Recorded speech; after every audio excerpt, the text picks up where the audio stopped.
ഈ ഉച്ചഭാഷണിയുടെ ശ്രവണ സീമയിൽ ഞങ്ങളുടെ ശബ്ദം ശ്രവിക്കുന്ന എല്ലാ മാന്യ ശ്രോതാക്കൾക്കും, വീടുകളിലും ബീച്ചുകളിലുമായിരിക്കുന്ന എല്ലാ പ്രിയ സഹോദരങ്ങൾക്കും ക്രിസ്തുയേശുവിന്റെ അഭിവാദ്യങ്ങൾ നേർന്നുകൊണ്ട് വെള്ളക്കടവിന്റെ ഈ ഭാഗത്തും എത്തിച്ചേരുവാൻ സർവശക്തനായ ദൈവം ഞങ്ങളിൽ കടാക്ഷം തോന്നിയതിന് ഓർത്ത് കർത്താവിന് നന്ദി അറിയിക്കുന്നു. കേരളത്തിന്റെ ഒരറ്റം മുതൽ മറ്റേ അറ്റം വരെ, കന്യാകുമാരി മുതൽ കാസർഗോഡ് വരെ ദൈർഘ്യമുള്ളതാ ഞങ്ങൾ ഈ ഉച്ചഭാഷണിയിൽ കൂടെ ദേശത്തോട് അറിയിക്കുന്ന സുവിശേഷം. മാത്രമല്ല, അനവധി ദേശങ്ങളിലും ഗ്രാമാന്തരങ്ങളിലും പട്ടണങ്ങൾ തോറും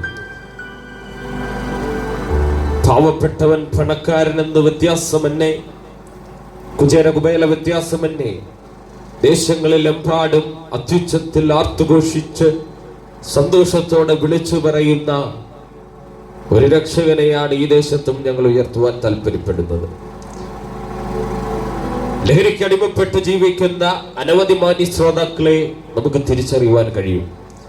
ഞങ്ങൾ ഈ ദേശം തോറും കവലകൾ തോറും ഉച്ചഭാഷണിയുടെ സഹായത്തോടെ വിളിച്ചു പറയുന്നത് സ്വന്തം സഹോദരൻ നശിച്ചു കാണണമെന്ന് ആഗ്രഹമില്ലാഞ്ഞിട്ട്, എന്നെ പോലെ തന്നെ എന്റെ സഹോദരനെ സ്നേഹിക്കുന്നത് കൊണ്ടാണ് മറ്റു തിരക്കുകളൊക്കെ മാറ്റിവെച്ച് കവലകൾ തോറും പട്ടണങ്ങൾ തോറും ഗ്രാമങ്ങൾ തോറും ഈ സന്തോഷത്തിന്റെ വർത്തമാനം അനവധി ഹൃദയങ്ങളിലേക്ക് പതിപ്പിക്കുവാൻ ഞങ്ങൾ താല്പര്യപ്പെടുന്നത്. ഞങ്ങളിൽ അനവധി ചെറുപ്പക്കാർ ഇവിടെയുണ്ട്. കഴിഞ്ഞ കാലങ്ങളിൽ മദ്യത്തിനും മയക്കുമരുന്നിനും അടിമപ്പെട്ടവരായി ജീവിച്ചു പോന്നവരാണ്. ഒരു സമാധാനവുമില്ലാതെ തന്റെ ജീവിതത്തെ എങ്ങനെ നശിപ്പിച്ചു കളയണമെന്ന് ചിന്തിച്ച അനവധി വ്യക്തികൾ ഞങ്ങളുടെ ഈ ശബ്ദം ശ്രവിക്കുന്നുണ്ട്. ഞങ്ങൾ അത്യുച്ചത്തിൽ വിളിച്ചു പറയുന്ന ഒരു മാനസാന്തരത്തിന്റെ സുവിശേഷമുണ്ട്. ആ സുവിശേഷ ഘോഷണമാണ് ഈ ദേശത്തേക്കും എത്തിച്ചേർന്നിട്ടുള്ളത്. ഒരു ദൈർഘ്യമുള്ള ഒരു യാത്രയിലാണ് നാം പലരും. എവിടേക്കാണ് യാത്ര? ഒരു പുഷ്പം പെട്ടെന്ന് ഉണ്ടാകുന്നത് പോലെ, അതിന്റെ ശോഭ പെട്ടെന്ന് നീങ്ങി മാറുന്നത് പോലെ, അത് പെട്ടെന്ന് ആ ചെടിയിൽ നിന്ന് അറ്റു താഴേക്ക് വീഴുന്നത് പോലെ ദൈർഘ്യമുള്ളതാണോ നമ്മുടെ ജീവിതം? ഓരോ ദിവസങ്ങളും കടഭാരങ്ങൾ പേറി വരുന്ന അനവധി വ്യക്തികളെ എനിക്കറിയാം. അവർ പറയുന്നത് ഇങ്ങനെയാ: എങ്ങനെ ഈ കടങ്ങളൊക്കെ ഒന്ന് മാറ്റും? രോഗത്തിന്റെ അവസ്ഥയിലായിരുന്നാൽ അവർ ചോദിക്കുന്ന ഒരു ചോദ്യം ഇങ്ങനെയാ: ഈ രോഗമൊന്നും മാറിയിരുന്നെങ്കിൽ. സമാധാനമില്ലാത്ത വ്യക്തികൾ പറഞ്ഞത് ഇങ്ങനെയാ: എനിക്ക് സമാധാനമൊന്ന് കിട്ടിയിരുന്നെങ്കിൽ. ആരാണ് എനിക്ക് സന്തോഷം നൽകുന്നത്? ഒരു ദൈവിക സമാധാനം ആരാണ് എനിക്ക് നൽകിത്തരുന്നത്? അനവധി ചോദ്യങ്ങൾ നമുക്ക് മുൻപിൽ ചോദ്യചിഹ്നമായി നിൽക്കുമ്പോൾ എല്ലാത്തിനും പരിഹാരമായ ഒറ്റയൊരു നസ്രയനെയാണ് ഞങ്ങൾ ചൂണ്ടിക്കാണിക്കുന്നത്. അതേ അഖില ചരാചര ഉടയവനായ, സർവശക്തനായ, സർവവ്യാപിയായ, സർവജ്ഞാനിയായ, ഏക രക്ഷിതാവും ഏക കർത്താവുമായ യേശു ക്രിസ്തു മാത്രമാണ്. ആ കർത്താവിന് മാത്രമാണ് സകലരെയും പാപത്തിൽ നിന്ന് കരകയറ്റുവാൻ കഴിയുന്നതെന്നുള്ള മർമ്മസത്യമാണ് ഈ ദേശമെമ്പാടും ഞങ്ങൾ വിളിച്ചു പറയുന്നത്. ഇത് വിളിച്ചു പറയുന്നതിൽ ഒട്ടും ലജ്ജയില്ലാത്ത വ്യക്തികളാണ് ഞങ്ങൾ പലരും. ഞങ്ങൾ തിരിച്ചറിഞ്ഞൊരു സത്യമുണ്ട്: അനവധി പേർക്ക് വീടുണ്ട്, വസ്തുവുണ്ട്, മറ്റ് വാഹന നന്മകളുണ്ട്. എന്നിട്ടും ഒരു സമാധാനത്തിന് ആഗ്രഹിക്കുന്ന അനവധി വ്യക്തികളെ ഞങ്ങൾ കണ്ടിട്ടുണ്ട്, പരിചയപ്പെട്ടിട്ടുണ്ട്. ഒരു ശിശുവിനെ എങ്ങനെയാണോ വളർത്തി വലുതാക്കുന്നത്, അതുപോലെ നമ്മെ നമ്മുടെ മാതാപിതാക്കൾ വളർത്തി വലുതാക്കി സമൂഹത്തിന് കൊള്ളാവുന്നവരായി ആക്കി തീർക്കുവാൻ അനവധി നിമിഷം കഠിന അധ്വാനങ്ങൾ ചെയ്ത് തനിക്ക് കിട്ടുന്ന സാമ്പത്യം പോലും തന്റെ കുഞ്ഞുങ്ങൾക്ക് വേണ്ടി മാറ്റിവെച്ച് പഠനത്തിന് ശേഷം ഇങ്ങനെയായിരിക്കണം അവരുടെ ജീവിതം, ഇതുപോലെയായിരിക്കണം അവർ നന്നായി സമൂഹത്തിൽ ജീവിക്കേണ്ടുന്നത്. പട്ടിണികളോ തെല്ലും കൂടാതെ വണ്ണം അവരെ നന്നായി വളർത്തുവാൻ കഠിനാധ്വാനം ചെയ്യുന്നവരാണ് ഈ മാതാപിതാക്കൾ. എന്നാൽ അവരുടെ സ്കൂൾ ജീവിതത്തിൽ തന്നെ തുടങ്ങുന്നതാണ് മദ്യമെന്ന മാസ്മരിക വിപത്ത്. പലപ്പോഴും അവർ ചിന്തിച്ചിട്ടുണ്ട്, എങ്ങനെയാണ് എന്റെ മക്കൾ ഇങ്ങനെ മദ്യപാനിയായി തീരുന്നത്? എങ്ങനെയാണ് എന്റെ കുഞ്ഞ് മറ്റ് ലഹരി പദാർത്ഥങ്ങൾക്ക് അടിമയായി തീരുന്നത്? തന്നെ സ്കൂളിലേക്ക് ഒരുക്കി വിടുമ്പോൾ തന്റെ കൂട്ടുകാരുടെ കൂടെ സന്തോഷത്തിന് വേണ്ടി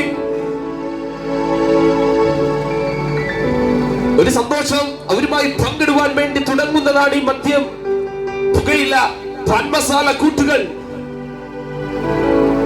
ഇതുപോലുള്ള ലഹരിയുടെ പദാർത്ഥങ്ങൾ. ഒരു സന്തോഷത്തിന് തുടങ്ങുന്നത് ആംബുലൻസിന്റെ ശബ്ദത്തിന്റെ വിളി വീടിന്റെ വാതിൽ നിന്ന് മുട്ടുമ്പോഴാണ് തിരിച്ചറിയുന്നത് എന്റെ മകൻ ഒരു വലിയ മദ്യപാനിയായിരുന്നു എന്നുള്ള സത്യം. ചീറിപ്പാഞ്ഞു വരുന്ന KSRTC ബസ്സുകൾക്ക് മുൻപിൽ തകർന്നു പൊലിഞ്ഞു പോകുന്ന അനവധി ചെറുപ്പക്കാരെ നമുക്കറിയുവാൻ കഴിയും. ഈ ദേശത്തോട് അത്യുച്ചത്തിൽ വിളിച്ചു പറയട്ടെ, ഈ വള്ളക്കടവെന്ന പ്രദേശത്ത് ഈ മെയിൻ റോഡിൽ തന്നെ എത്ര ജീവിതങ്ങൾ പൊലിഞ്ഞു പോയിട്ടുണ്ടെന്നറിയാമോ? എത്ര സ്വപ്നങ്ങൾ റോഡിൽ ചിന്ന ഭിന്നമായി പോയിട്ടുണ്ടെന്നറിയാമോ? തകർന്നു വീഴുന്ന തന്റെ ജീവിതം ഒരിക്കലും താൻ ചിന്തിച്ചെടുത്തല്ല നിൽക്കുന്നത്. കയറഴിച്ചു വിട്ട പശു എങ്ങോട്ടാണോ ഓടിപ്പോകുന്നത്, ദിശയില്ലാതെ പോകുന്നത് പോലെ ഈ ജീവിതം എങ്ങോട്ടോ പോകുന്നു. ആരുടെ കയ്യിലാണ് ഇതൊക്കെ ഇരിക്കുന്നത്? സയൻസ് പഠിക്കുന്ന ഒരു കുട്ടിയോട് ചോദിച്ചു കഴിഞ്ഞാൽ, മനുഷ്യനെ എങ്ങനെയാണ് നിർമ്മിച്ചതെന്ന് ചോദിച്ചു കഴിഞ്ഞാൽ, ആ കുഞ്ഞു പറയുന്ന ഒരു ചോദ്യം ഉത്തരം ഇങ്ങനെയാണ്: കുരങ്ങനിൽ നിന്നാണ് ഉണ്ടായത്. എന്നാൽ യഥാർത്ഥമായി ഒരു ഉത്തരം നൽകുവാൻ സയൻസിന് കഴിഞ്ഞിട്ടില്ല. അനവധി ഗ്രന്ഥങ്ങൾ നിരത്തിയിട്ടുണ്ട്. എന്നാൽ ആ ഗ്രന്ഥങ്ങൾക്കും പലപ്പോഴും അതിന് ഒരു നല്ല ഉത്തരം നൽകുവാൻ കഴിഞ്ഞിട്ടില്ല. എന്നാൽ ഞങ്ങൾ ഈ ദേശത്ത് ഉയർത്തിപ്പിടിക്കുന്ന സത്യവേദ പുസ്തകമുണ്ട്. അതിൽ പറയുന്ന പദം ഇങ്ങനെയാണ്: യഹോവയായ ദൈവം മനുഷ്യരെ ഉണ്ടാക്കി അവന്റെ മൂക്കിലേക്ക് ജീവശ്വാസം ഊതിക്കൊടുത്തു. ഇന്ന് നാം ജീവിക്കുന്നു, നന്നായി ജീവിക്കുന്നു, നന്നായി ആഹാരം കഴിക്കുന്നു, നന്നായി വീടുകൾ വെക്കുന്നു, നമ്മുടെ കുഞ്ഞുങ്ങളെ ഒക്കെ നന്നായി സെറ്റിൽ ചെയ്യുന്നു. എന്നാൽ മാന്യശ്രോതാവെ തിരിച്ചറിയുക, ഒരു ജനറേഷൻ കഴിഞ്ഞ് അടുത്ത ജനറേഷന് വേണ്ടി ഒരുക്കുക മാത്രമല്ല, നിങ്ങളിൽ നിന്ന് അകന്നു പോകുന്ന പൊലിഞ്ഞു പോകുന്ന അനവധി വ്യക്തികൾ തിരിച്ചറിഞ്ഞ ഒരു സത്യമുണ്ട്. അത് നസ്രയനായ യേശു ക്രിസ്തുവിന്റെ ഒരു സത്യസുവിശേഷം തന്നെയാണ് ഈ ദേശത്തിലും ഞങ്ങൾ ഉയർത്തുന്നത്. എങ്ങോട്ടോ പോകുന്ന ജീവിതം ആരാണിത് നിയന്ത്രിക്കുന്നത്? ആരാണിതിന് ഉത്തരം നൽകുന്നത്? ഇന്ന് പൊലിഞ്ഞു പോയാൽ ഒരു പോസ്റ്ററിൽ തീരുന്നതാണ്, ഒരു ചടങ്ങിൽ തീരുന്നതാണ് മരണം എന്ന് പറയുന്നത്. ഹൈന്ദവരോട് ചോദിച്ചു കഴിഞ്ഞാൽ സനാതന ധർമ്മത്തിൽ വിശ്വസിക്കുന്നവരാണ്. മരണത്തിന് ശേഷം ഒരു ജീവിതമുണ്ടെന്ന് പല ഗ്രന്ഥങ്ങളും രേഖപ്പെടുത്തിയിരിക്കുന്നു. എന്നാൽ വചനം വിളിച്ചു പറയുന്നത് ഇങ്ങനെയാണ്: നിങ്ങൾക്ക് നിത്യമായ ഒരു വാസസ്ഥലമുണ്ട്. എവിടെയാണ് ആ നിത്യമായ വാസസ്ഥലം? അങ്ങോട്ട് ചെല്ലുവാൻ ഞാൻ എന്താണ് ഈ ലോകത്തിൽ ചെയ്യേണ്ടുന്നത്? ലൗകിക സുഖങ്ങളെ വെടിഞ്ഞ് പാപചിന്തകളെ മാറ്റിക്കളഞ്ഞ് ജീവിതത്തിന്റെ ചൈതന്യമാകുന്ന സന്തോഷങ്ങൾ ഇല്ല എന്ന് വേണ്ട എന്ന് വെച്ച് വിശുദ്ധിയോടും വേർപാടോടും ജീവിച്ച് ദേശങ്ങളിൽ കർത്താവിനെ ഉയർത്തുന്നു എങ്കിൽ, ആ യേശു ക്രിസ്തുവിനെ തിരിച്ചറിയുന്നെങ്കിൽ, മാന്യശ്രോതാവെ ഞങ്ങൾ വിളിച്ചു പറയട്ടെ, നിങ്ങൾക്കും നിത്യത അവകാശമാക്കുവാൻ കഴിയും. ഞങ്ങൾ ചെറുപ്പക്കാർ ഇവിടെ വന്ന് നമ്മൾ നന്നായി പഠിച്ച വ്യക്തികളാ, നന്നായി ജോലി സമ്പാദിച്ച വ്യക്തികളാ, നന്നായി ജീവിതം നയിക്കുന്ന വ്യക്തികളാ. എന്നാൽ എന്റെ പ്രായത്തിൽ തന്നെ അനവധി വ്യക്തികൾ പൊലിഞ്ഞു പോകുന്നത് ഞാൻ കണ്ടിട്ടുണ്ട്. മദ്യമെന്ന മാസ്മരിക ലോകത്തിൽ അവർ അകപ്പെട്ട് അവരുടെ ജീവിതം തന്റെ മാതാപിതാക്കൾക്ക് പോലും നിരാശയാക്കുന്നത് ഞാൻ കണ്ടിട്ടുണ്ട്. അനവധി ചെറുപ്പക്കാർ ദിനം പ്രതി പൊലിഞ്ഞു പോകുന്നത് വാർത്താ മാധ്യമങ്ങളിൽ ഞാൻ കേട്ടിട്ടുള്ളതാണ്. മനുശ്രോതാവെ തിരിച്ചറിയുക, നമ്മുടെ ജീവിതം നയിക്കുന്ന ഒരു നല്ല നസ്രായനുണ്ട്. ആർക്കോ വേണ്ടി ജീവിച്ചു, ആർക്കോ വേണ്ടി ജീവിതം മുൻപോട്ട് നയിച്ചിട്ട് മരിച്ചു പോകുന്നതല്ല. സർവശക്തനായ ദൈവത്തെ തിരിച്ചറിയുവാനാണ് ഈ ഹൃദയം കർത്താവ് നമുക്ക് തന്നിട്ടുള്ളത്. സർവ മനുഷ്യരും പാപിയാണ്. ആരാണ് പാപമില്ലാതെ ജനിക്കുന്നത്? വചനം പഠിക്കുമ്പോൾ തിരിച്ചറിയുവാൻ കഴിയും. സർവ ജനവും പാപിയാണ്. പാപിയല്ലാത്ത വ്യക്തി ആരാണുള്ളത്? ഇന്ന് രാത്രി കിടന്നുറങ്ങിയതിനു ശേഷം രാവിലെ പ്രഭാതം കാണുമോ എന്ന് നമുക്ക് പറയുവാൻ കഴിയത്തില്ല. അടുത്ത നിമിഷം നമ്മുടെ അവസ്ഥ എന്തായി തീരുമെന്ന് നമുക്ക് പറയുവാൻ കഴിയത്തില്ല. എന്നാൽ ഈ ദേശത്തും ഞങ്ങൾ വിളിച്ചു പറയുന്ന ഒരു സത്യസുവിശേഷമുണ്ട്. അതൊരുവനെ മാത്രമാണ് ഞങ്ങൾ ചൂണ്ടിക്കാണിക്കുന്നത്. ലഹരിയുടെ മാസ്മരിക ലോകത്തിൽ അകന്നുപോയെന്നാലും അതിന്റെ പടുകുഴിയിലേക്ക് തെല്ലും ലവലേശം ഭയമോത്തോടുകൂടെ തന്നെ അതിൽ കാർന്നു പിടിക്കുന്ന അനവധി രോഗങ്ങളുണ്ട്. ക്യാൻസർ പോലുള്ള മാരകമായ രോഗങ്ങൾ കടർന്ന് പിടിക്കാറുണ്ട്. എന്നാൽ ശ്രോതാവേ, ഞാൻ പറയട്ടെ, നിങ്ങൾ നല്ല നസ്രായനെ കണ്ടിട്ടില്ല. 3000 മുൾക്കോടി ദൈവങ്ങളുണ്ട്. ഏത് ദൈവത്തെയാണ് ഞാൻ വിളിക്കേണ്ടുന്നത്? ആരാണ് എനിക്ക് പരിഹാരം നൽകുന്നത്? ദിനം പ്രതി പൊങ്ങി വരുന്ന അനവധി വ്യക്തികൾ ദൈവം ആണെന്ന് സ്വയമായി വിശേഷിപ്പിക്കാറുണ്ട്. എന്നാൽ ഞങ്ങൾ വിളിച്ചു പറയുന്ന ഒരു യേശു ക്രിസ്തുവുണ്ട്. 2024 വർഷം മുൻപ് ഈ ഭൂമിയിൽ ജനിച്ച വ്യക്തിയാണ്. ദൈവത്തിന്റെ അവതാരം എന്ന് വിശേഷിപ്പിക്കുന്നത് പോലെ അവതാര പിറവിയായി സർവജനത്തിന്റെ പാപത്തിന് വിടുതൽ നൽകുവാൻ കഴിയുന്ന ഒരു യേശുവാണ് ഇന്ന് ഞങ്ങൾ ഇവിടെ ഉയർത്തുന്ന യേശു ക്രിസ്തു. ഒരു ഹൈന്ദവനോട് ചോദിച്ചു കഴിഞ്ഞാൽ 10 അവതാരങ്ങൾ ഉണ്ടെന്ന് പറയും. മത്സ്യകൂർമ്മ, വരാഹ, നരസിംഹ, വാമന, പരശുരാമ, ശ്രീരാമ, ശ്രീകൃഷ്ണ, ബലരാമ, കൽക്കി എന്നുള്ള 10 അവതാരങ്ങളെ നിരത്തി കാണിക്കുവാൻ കഴിയുന്നതാണ് മനുഷ്യൻ. ഇത് ഏത് അവതാരമാണെന്ന് ചോദിച്ചു കഴിഞ്ഞാൽ 10ാമത്തെ അവതാരമാണെന്ന് വിളിച്ചു പറയും. ഇത് കൽക്കി അവതാരമാണ്. എന്നാൽ വചനം പഠിക്കുന്ന ഒരു വ്യക്തിയോട് ചോദിച്ചു കഴിഞ്ഞാൽ അവൻ പറയുന്ന വാക്കിങ്ങനെയാണ്: ഇത് കൃപായുഗമാണ്. എന്താണ് കൃപായുഗം? ഇത് അന്ത്യകാലമാണ്. എന്തും സംഭവിക്കാൻ കഴിയുന്ന ഒരു കാലഘട്ടം. എല്ലാ വീട്ടിലും ഗ്യാസ് കണക്ഷൻസ് നമ്മൾ എടുത്തിട്ടില്ലേ? എല്ലാ വീട്ടിലേക്കും നമ്മൾ കറണ്ട് നമ്മൾ എടുത്തിട്ടില്ലേ? ഏത് സമയത്തും ഒരു പൊട്ടിത്തെറി സംഭവിച്ചാൽ തീരാവുന്നതേ ഉള്ളു മനുഷ്യൻ. ശ്രോതാവെ, ഞാൻ ഇന്ന് പകൽ വിളിച്ചു പറയുന്നത്, നാം ഒന്നിലും അഹങ്കരിക്കരുത്. എനിക്ക് എന്തൊക്കെയുണ്ട്, അല്ലെങ്കിൽ എനിക്ക് പറയത്തക്കവണ്ണം ക്വാളിഫിക്കേഷൻസ് ഉണ്ട്, പറയത്തക്കവണ്ണം ബാങ്ക് ബാലൻസ് ഉണ്ട്, വാഹനങ്ങളുണ്ട്, നന്മയുണ്ട് എന്ന് അഹങ്കരിക്കുന്ന ആരെങ്കിലും വ്യക്തികളുണ്ടെങ്കിൽ ശ്രോതാവെ, ഞാൻ വിളിച്ചു പറയുന്നു, മനുഷ്യന്റെ ജീവിതം നിഷ്ഫലമാണ്. അത് പെട്ടെന്ന് വാടിപ്പോകുന്ന പൂവിന് തുല്യമാണ്. വചനം പറയുന്നത് അത് എട്ടാള വേഗമുള്ളതാണ്. 4 വിരൽ നീളം മാത്രമാണ് അതിനുള്ളത്. ബാല്യം, കൗമാരം,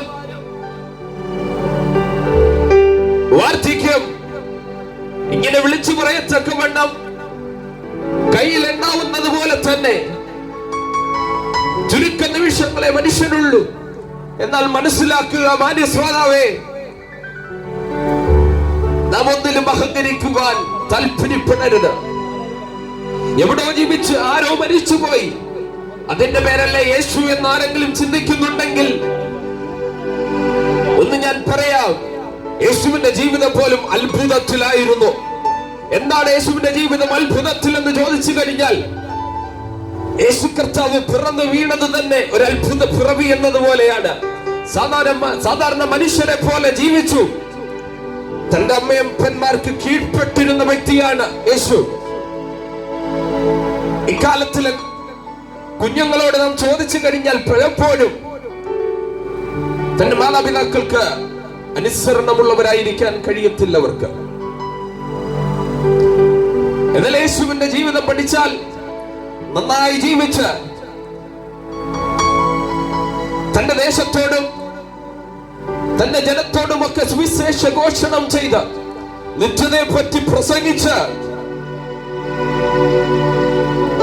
തന്റെ ജീവിതം 33 തിരുവയസ്സിൽ ലോകത്തിലേക്ക് കൈമാറ്റം ചെയ്യപ്പെട്ടു. ഒരു പത്രം നാം തുറന്നു നോക്കുമ്പോൾ എങ്ങനെയാണോ ഒരു വാർത്ത കാണുന്നത്, ഒരു കുലപാതകം കാണുന്നത്, ഇതുപോലെ തന്നെ കാൽവരി ക്രൂശിൽ ഇന്നേക്ക് 2024 വർഷങ്ങൾക്ക് മുൻപിൽ ഒരു ക്രൂശ് മരണം നടന്നു. റോമ പടയാളികളുടെ അന്നത്തെ പഠനങ്ങൾ നിരത്തുന്നത് ഏത് തെറ്റുകാരനെയും ക്രൂശിക്കാമെന്നുള്ളതാണ്. എന്നാൽ ഇത് 2024 വർഷങ്ങൾക്ക് മുൻപ് ഒരു പാപവും കാണുന്നില്ല എന്ന് പറയുന്ന ഒരുത്തനെ ഇതാ കാൽവരി ക്രൂശിൽ ക്രൂശിച്ചു. 2 കള്ളന്മാരുടെ നടുവിൽ യേശുവിനെ ക്രൂശിക്കുമ്പോഴും മറുത്തൊന്നും പറയാതെ നിന്ന ഒരു നസ്രയനായ യേശുവുണ്ട്. തന്നിൽ ഒരു പാപവും കാണുന്നില്ല എന്ന് പീലാത്തോസ് ആണയിട്ട് പറഞ്ഞപ്പോഴും ജനങ്ങൾ പറഞ്ഞു, ദേശത്ത് നല്ലത് ചെയ്യുന്നവനെ ക്രൂശിക്കണം എന്നുള്ളത്. വലിയ ശ്രോതാവേ, നാം നന്നായി ജീവിക്കണമെന്ന ആഗ്രഹത്തോടെ തന്നെ ജീവിച്ചാലും അനവധി വ്യക്തികൾ പറയും ഇവരെയൊന്ന് നശിച്ച് കാണണമെന്ന്. എങ്ങനെങ്കിലും ഈ ജീവിതം ഒന്ന് തീർന്നായിരുന്നെങ്കിൽ എന്ന അനവധി വ്യക്തികൾ കിടക്കയിൽ കിടന്ന് പ്രാർത്ഥിക്കുന്നുണ്ട്. തിരുവനന്തപുരം SITയിൽ പോയി കഴിഞ്ഞാൽ അനവധി ക്യാൻസർ രോഗികളെ കാണുവാൻ കഴിയും. ആ വ്യക്തികളോട് സംഭാഷണം ചെയ്തപ്പോൾ പറഞ്ഞത് ഇങ്ങനെയാ, ഇന്നാണോ നാളെയാണോ അടുത്ത നിമിഷമാണോ എന്ന് അറിയാതെ ദിനംപ്രതി വിരലിൽ എണ്ണി കഴിയുന്ന അനവധി വ്യക്തികളുണ്ട്. തന്റെ ജീവിതം ഇത് എങ്ങോട്ടാണ് പോകുന്നത്, തന്റെ ജീവിതം ഇത് ആരാണ് നിയന്ത്രിക്കുന്നത്? ഒരു പടകിന് പലപ്പോഴും കപ്പിത്താൻ ഉള്ളതുപോലെ നമ്മുടെ ജീവിതത്തിലും ഒരു വ്യക്തിയുണ്ട്. അത് ഞങ്ങൾ ഉയർത്തുന്ന നസ്രയനായ യേശുവാണ്. ആ യേശുവിനെ വീടുകളിലും വീതികളിലും തെരുവീതികളിലും ഉയർത്തുന്നതിൽ ഞങ്ങൾക്ക് അതിയായ സന്തോഷമുണ്ട്. കാരണം മരണം കൊണ്ട് അനവധി കല്ലറകൾ അടഞ്ഞു കിടക്കുമ്പോഴും കല്ലറയെ ഭേദിച്ച് സ്വർഗാരോഹണം ചെയ്ത ഒരു നല്ല നസ്രയനുണ്ട്. ആ നല്ല നസ്രയനെയാണ് ഈ ദേശത്തും ഞങ്ങൾ ഉയർത്തുന്നത്. വചനം ഇപ്രകാരം പറയുന്നു, മറ്റ് ഒരുത്തനിലും രക്ഷയില്ല. ചിലരൊക്കെ ചിന്തിക്കുന്നത് ഇങ്ങനെയാ, എനിക്ക് പാർട്ടിയിൽ പിടിപാടുണ്ടെങ്കിൽ എന്നെ രക്ഷിക്കാൻ ആളുകൾ വരും, എനിക്ക് ആരെങ്കിലും പണം തരുവാനുണ്ടെങ്കിൽ എന്റെ രക്ഷകൻ അവനാണ്, എന്നെ ആരെങ്കിലും നല്ല ചികിത്സ ചെയ്യുന്നുണ്ടെങ്കിൽ അതാണ് എന്റെ രക്ഷകൻ. എന്നാൽ പാപത്തിൽ നിന്ന് മോചിപ്പിക്കുവാൻ ഇന്ന് വരെ ഈ ലോകത്തിൽ ഒരു വ്യക്തിയും അവതാരം എടുത്തിട്ടില്ല. എടുത്ത ഒരേ ഒരു വ്യക്തി എന്ന് പറയുന്നത് നസ്രയനായ യേശു ക്രിസ്തുവാണ്. യേശുവിൽ നീയും നിന്റെ കുടുംബവും രക്ഷപ്പെടണമെങ്കിൽ കർത്താവിൽ വിശ്വസിക്കണം, യേശുവിനെ തിരിച്ചറിയണം. പള്ളിമേടകളിൽ പോയിട്ടോ മലകളിൽ കയറി ഇറങ്ങിയിട്ടോ യേശുവിനെ അന്വേഷിച്ചിട്ട് കിട്ടിയില്ലെങ്കിൽ, 3000 കോടി ദൈവങ്ങളെ അന്വേഷിച്ചിട്ട് കിട്ടിയില്ലെങ്കിൽ അനവധി നിമിഷം പ്രാർത്ഥിക്കുന്നുണ്ട്, എനിക്ക് പ്രാർത്ഥനയ്ക്കൊരു മറുപടി കിട്ടുന്നില്ല എന്ന് പറയുന്നുണ്ടെങ്കിൽ, മാന്യ ശ്രോതാവേ, ഞാൻ വിളിച്ചു പറയട്ടെ, നസ്രയനായ യേശു നിങ്ങളുടെ അടുത്ത് തന്നെയുണ്ട്. നിങ്ങൾ ആഗ്രഹിക്കുമ്പോൾ, നിങ്ങൾ പ്രാർത്ഥിക്കുമ്പോൾ, നിങ്ങളുടെ അധരങ്ങൾ കർത്താവുമായി സംഭാഷണം ചെയ്യുമ്പോൾ നല്ല നസ്രയൻ നിങ്ങളോട് കൂടെയുണ്ട്. നിങ്ങളുടെ ഹൃദയത്തിലാണ് കർത്താവ് വാസം ചെയ്യുന്നത്, നിങ്ങളുടെ മന്ദിരത്തിലാണ് കർത്താവ് വാസം ചെയ്യുന്നത്. ആ നല്ല നസ്രയനെയാണ് ഈ ദേശത്തും തെല്ലും ഭീതിയില്ലാതെ ഞങ്ങൾ ഉയർത്തുന്നത്. ഇന്ന് ഞങ്ങൾ പൊലിഞ്ഞു പോകുമോ അടുത്ത നിമിഷം ഞങ്ങൾ കാണാതെ പോകുമോ? അടുത്ത നിമിഷം ഞങ്ങൾ മരിച്ചു പോകുമെന്നുള്ളത് നിർമ്മലമായ സത്യമാണ്.